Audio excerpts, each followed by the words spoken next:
তো আগে এই ভিডিওটা দেখেন, তারপর কিছু কথা বলতেছি।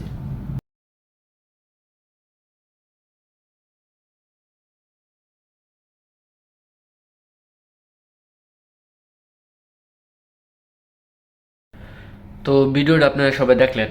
এই ভিডিওটা দুইভাবে নেওয়া যায়, এক হচ্ছে একটু ফানিভাবে, আরেকটা হচ্ছে পজিটিভভাবে। তো আমি হচ্ছে পজিটিভভাবে নিলাম এবং পজিটিভভাবে কিছু আপনাদের কথা বলি।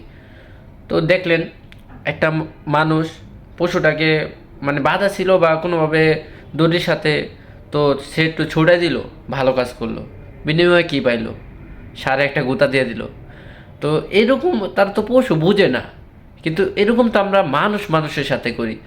আপনি আশেপাশে দেখতে পারবেন যে একজন মানুষ আরেকজন মানুষের সাথে কিভাবে কি ব্যবহারটাই না করে।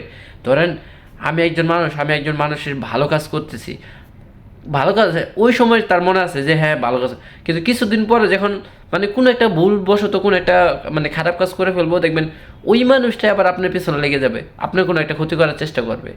তো এটা হচ্ছে আমাদের মানুষের মন মানসিকতা। পশু সে তো একটা পশু, পশুর কী বলবো, মানুষ পশুর থেকে অদম।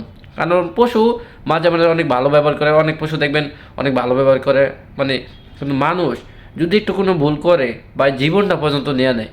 কারণ বাংলাদেশের যে ঘটনাগুলো দেখতাছি, একজন মানুষের আরেকজন মানুষের যেভাবে খুন করতেছে, মানে একটা পশুরও মানুষে এইভাবে খুন করে না। ঠিক আছে? তো আমাকে কিছু মানুষ বলতে পারেন যে আপনার তো কথা হয় না, কথা গুছায় বলতে পারেন না। ভাই, আমি কোনো কন্টেন্ট ক্রিয়েটর না যে গুছায় গুছায় কথা বলবো, আমি স্ক্রিপ্ট লিখবো, লেখার পরে মানে ওইটা দেখে দেখে বলবো বা মুখস্থ করে বলবো, এরকম কিছু না। বাট জাস্ট ভিডিওটা আমি দেখলাম, দেখার পর মনে হলো আমার এই কথাগুলো বলা উচিত, সো এই জন্য আমি বলছি। তো কি গুছায় বলছি কি গুছায় বলি নাই, ডাজন্ট ম্যাটার। ঠিক আছে? তো আমার যেটা মনে আসছে আমি ওটাই বলছি। আপনাদের যদি পজিটিভভাবে নেওয়া হয় পজিটিভভাবে নেন, আর যদি মনে হয় নেওয়া দরকার নেই তাহলে আমার ভিডিও স্কিপ করেন, সমস্যা নেই। আল্লাহ হাফেজ।